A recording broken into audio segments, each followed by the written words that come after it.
Modern European cars, like BMW, Mercedes, Audi, and Volkswagen, are incredibly advanced, but that can sometimes make them frustrating when they don't start. At the center of it all is the DME, or Digital Motor Electronics. Think of it as the brain of your engine. It controls fuel injection, ignition timing, and communicates constantly with other modules. If it senses a problem, like a key it doesn't recognize, a fault in the immobilizer, or a sensor issue, it can completely block the car from starting. But the DME isn't working alone. Other modules can also prevent your car from cranking. The immobilizer or key module ensures only authorized keys can start the engine.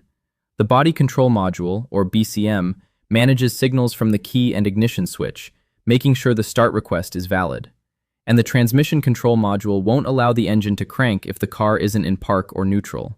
Even small things like a blown fuse, a bad relay, or a low battery can cut power to these systems and keep your car completely dead. When troubleshooting a no-start European car, a scan tool is your best friend. It will show if the DME is actively blocking the start because of a key or sensor fault, or if another module is miscommunicating.